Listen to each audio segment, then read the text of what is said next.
What is up, lads? It's CM9 here. You have absolutely no idea how much I've wanted to do that. That feeling inside me has been building up and building up and building up and building up to a literal point where I just needed to let it out.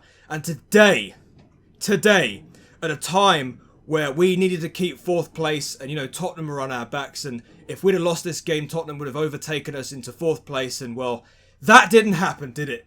That didn't happen. That's exactly the reason why I showed those emotions, because today, lads, was a big win. Yes, it was an ugly victory. It was a 2-1 win, but I'll take it. I'll take a double over Tottenham. I'll take the fact that Lampard is the first manager to get back-to-back victories over Jose Mourinho in the same season, I do believe. I think there was a stat in there. Right, we have to dissect this, because I have literal no idea how to, but we are going to. We're going to do our best to try and understand the game, who played.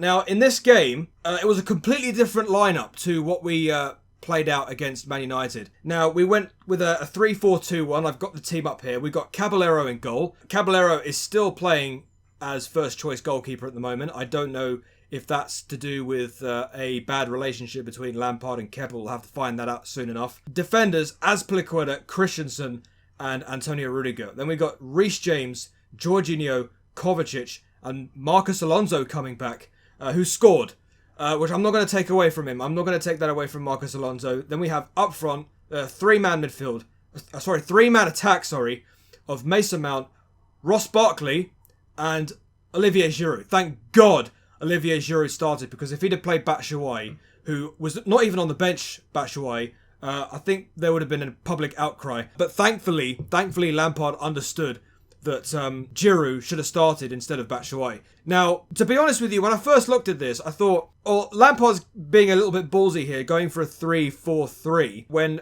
originally he played a completely different formation. It didn't work, so he obviously had to make changes. So let's chat about the first half. The first half was dominant, to be honest with you. I think we dominated the game from the get-go.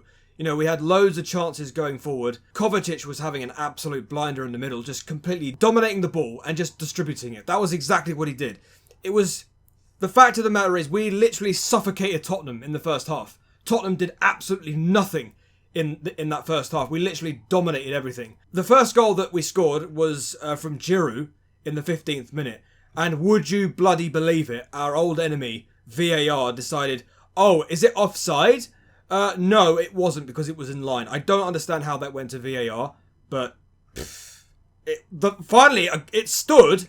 It stood, but just because they gave that a goal does not mean to say they are out of the water, and I'll explain to you as to why a little bit later. So 1-0 at half time, and then the second half. What a fantastic build-up for Marcos Alonso's goal! It was almost like clockwork when the ball was sort of moved from the right hand side. I think Reece James gave it to Mason Mount. Mason Mount just laid it off for Alonso, and he just drills it in the bottom corner. It was a fabulous finish. I've got to be honest, Marcos Alonso hasn't played that much. I mean, his performance wasn't all that great, I've got to be honest. But the goals that he scored, or the goal that he scored today, was absolutely magnificent. I think he later hit the bar with a free kick, so that could have been a goal. But then there was a bit of a defensive mix-up at the end, very, very, very end with Antonio Rudiger. Antonio Rudiger is very questionable at the moment. Now, I said, before when he was injured, I was hoping that he'd come back from injury, and hopefully, because he has that leadership. That's exactly what I said, and I will admit that. Right now, though, he's just playing like he hasn't got a clue at the moment. I don't understand what is going on with Rudiger. It's like he doesn't know how to defend most of the time. He doesn't know he can't block a ball for shit. He can't defend, and he can't read anybody that's going to receive the ball. Do you know what I mean? And he was responsible for Tottenham's goal, because he literally as he went to try and block the ball, as the Spurs player shot, it kind of deflected off his leg and it went in. And Caballero didn't know anything about it. Then we started to panic, because that was at 89 minutes and there was 4 minutes left in the I was about to say time bank. There was 4 minutes left on stoppage time, and thankfully we were able to hold out and get the win. Now, I want to talk about a little controversial moment in the game that, yes, as I was saying about VAR earlier, it's not out of the woods. It's not out of the woods, because there was an incident, my God, I swear. How can Giovanni Lo Celso be on the pitch is my big question. Now, there was an incident, literally a carbon copy of Harry Maguire's challenge on Batshuayi in the last game against United. This time, it was a direct stomp on Azpilicueta's leg. Literally, you literally saw it on the VAR. You literally saw it on the cameras. VAR, definite, without a shadow of a doubt. Every single fan on Twitter, I wouldn't be surprised if anybody, whether they're watching the game at the stands, whether they're watching it at home, whether they're looking at it on social media, literal stomp on Azpilicueta. In a previous game, when VAR wasn't involved, that was an absolute red card. So, can you please try to explain to me how they took 3 minutes to look at that footage of Lo Celso literally stomping Azpilicueta's leg and not give anything? And you know what the worst part of it is? They actually, later on, admitted to the mistake. They actually admitted that it was the wrong decision and they should have sent Lo Celso off. If you knew that they should have sent Lo Celso off, why did you take so long to look at that footage and not give him anything? Absolute idiots. Honestly, it goes back to what I said about VAR in the last video. If VAR cannot be used properly in a game, why have it in the game? And people wonder why people get frustrated. It's a literal stomp on a leg that could potentially put somebody out for an entire season. And yet you're allowing him to stay on the pitch. And this was not just the only challenge that he did on the pitch, Lo Celso. If you remember a couple of minutes later on in the game, he actually performed a studs up challenge on Kovacic and brought him down. No card! What, so VAR's not going to look at that? They're not going to look at the fact that he literally obstructed play, brought his studs up and brought Kovacic down.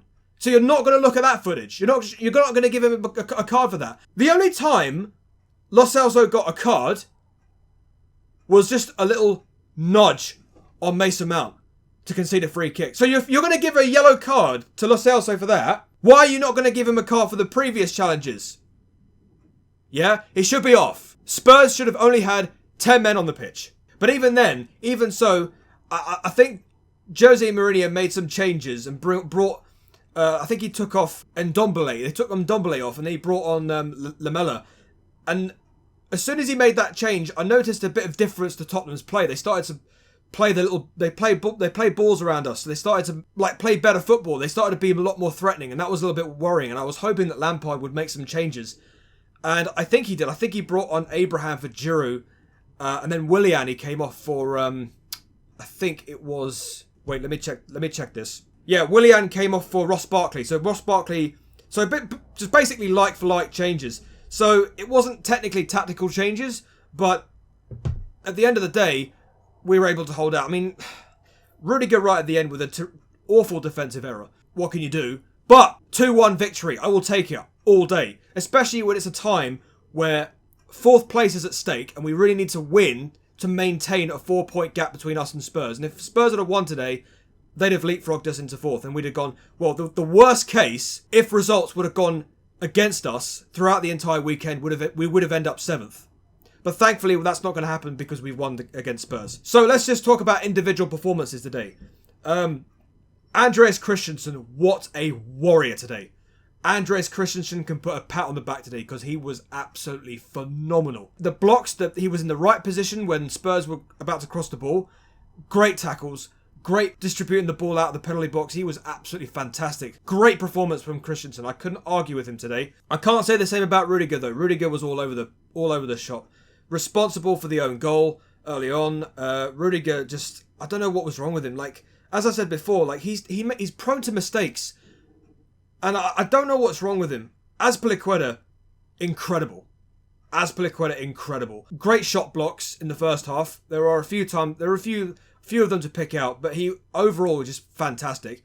Unfortunately, the victim of the challenge by Lo Celso, who should have got sent off for, but, you know, it's just unfortunate that he didn't get sent off. Reece James, absolutely impeccable. Absolutely fantastic. He is going to become a great player. He is going to become a great player.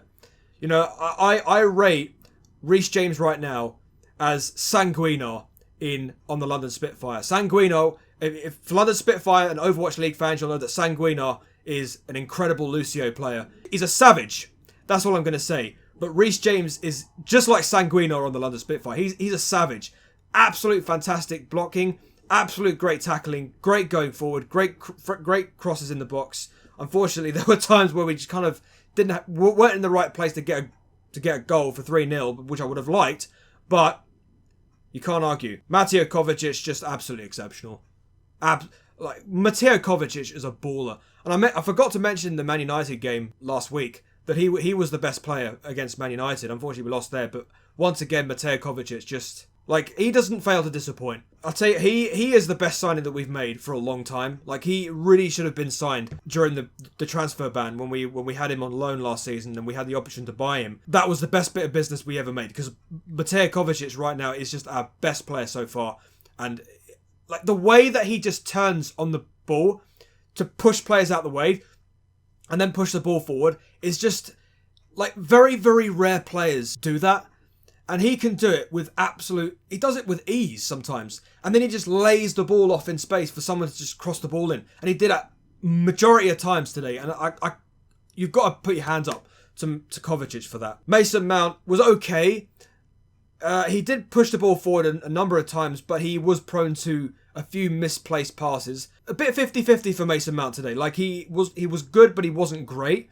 And I guess you could say the same for Ross Barkley. Ross Barkley was all right. He was good, actually, with the amount of times he got forward and created a chance for himself and gave the ball to... There were times he gave the ball away. But again, like I said with Mason Mount, bit of 50-50. Olivier Giroud, great goal. Fortunately, it went to VAR. He wasn't offside. He was dead on. I don't know why it went to VAR, but Olivier Giroud, great finish. Absolutely great. You'd expect a finish like that from Giroud. Don't ask me why he didn't play against United. If he'd have started against United, I think we could have got a goal. Well, actually, you know what? Yeah, we did get a couple of goals against United. It's just unfortunate that they didn't stand. But Giroud, you couldn't have asked for anything more from Olivier Giroud. Great goal. And then Marcus Alonso on the other side. I mean, I can't say he had a fruitful performance. I mean, he scored a fantastic goal, yes. His performances throughout the 90 minutes weren't all that great, because he was, he gave the ball away a few times. I'm not going to say it was a fruitful performance from Alonso, but the goal that he did score was up to scratch. It was something we would have expected him to do. I mean, it was drilled in the bottom corner there was some absolute velocity on that shot. And, you can't argue with that. But like I said, guys, it was a fantastic game. Unfortunate that Spurs somehow ended that game with 11 men on the pitch. It should have been 10, because Lo Celso should have been sent off numerous times, as we've already explained. But I'm just glad at the end of the day, because we're still in fourth. God knows how we're still there, but we're still fourth. And we have got a very, very important victory that just keeps Tottenham at bay. I mean, we talk about all the Spurs fans just getting hopeful that they were going to overtake us into fourth. But thankfully, we've not let that happen, and we've maintained our Stamford Bridge record. Only lost once in 30 Stamford Bridge matches against Spurs. The double over Tottenham. All these results kind of weigh out. Yes, Man United have done the treble over us, unfortunately, but you could argue that we've done the double over Tottenham, so I guess it kind of weighs out. Because if we'd have lost against Spurs today, I would have been really annoyed. But thankfully, that didn't happen. So anyway, next game is against Bayern Munich. God only knows how that's going to pan out. I mean, this is what happens when you're a Chelsea fan. You get this hope that we could actually do something because we've beaten a top team in the Premier League. All these bad results, and then suddenly we get a victory and you think, oh, we might actually do something against Bayern Munich, and then we just get disappointed.